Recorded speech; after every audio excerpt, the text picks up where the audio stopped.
Labai svarbu, kad kiekvienas, kuris turi savo matymą, turi jį išdėstyti, kad atsirastų galimybė tą išdėstymą kažkokiu būdu pateikti visuomeniai. Kaltinimai vyriausybei, kaltinimai mokymo įstaigom, nes žmonės asmeniškai neprisima atsakomybės. Bet jeigu tu išdrįstum sakyt, aš turiu idėją, tegul ir truputėlį idiotiškai, ar ne? Nebijoti jos garsiai pasakyti, nebijoti ją paskleisti draugams, pasidalinti, viskas tokie prasideda, visi dalykai prasideda nuo labai mažų. Didžiausias progresas būna tada, kai žmonės atranda vieną bendrą svajonę, vieną bendrą tikslą ir jie supranta, dėl ko mes gyvename, kur mes norime visi kartu nueiti. Ten, kur yra svajonė, kur yra noras, ten dažniausiai būna paslėptas ir talentas. Visuomenė yra mūsų pačių, mūsų asmenybės dalis.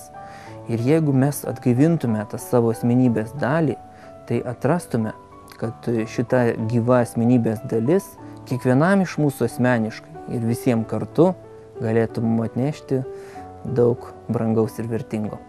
Ne, pažiūrėk, tai mūsų maistas, turim daugybę, reiškia, fantastiškų dalykų, kurie yra geresni, nesugadinti, reiškia. Bendras tikslas turi būti pavaryt ir pavaryt pasauliniu mastu. Ir nesvarbu, tu esi programuotojas, tu esi sportininkas, tu esi statybininkas, inžinierius ar architektas.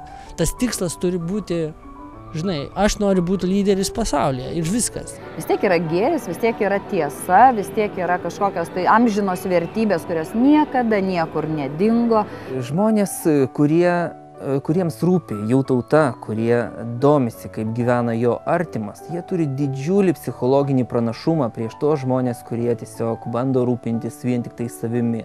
Tai bus kaip ir toje Krylovo pasakėčioje, kad keli skirtingi gyviai tempia vežimą į skirtingas pusės, jisai niekur nejuda. Jeigu žmogus yra savo vietoje, jis yra laimingas, jisai dirba mėgstamą darbą. Ir gydytojas gydys ne dėl to, kad ten, sakykime, jam kas nors kyšį atneša. Mes kiekvienas žmogus atliekame savo vaidmenį.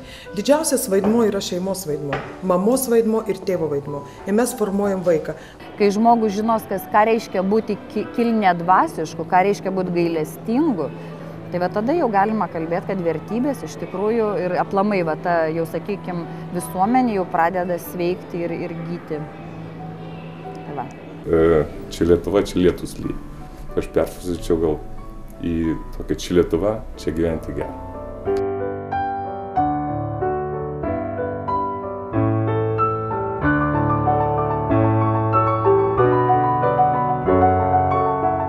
Imkite savo kameras, sėskite priešais jas ir sakykit, kalbėkit Lietuvai tai, ką vertingiausia turite pasakyti.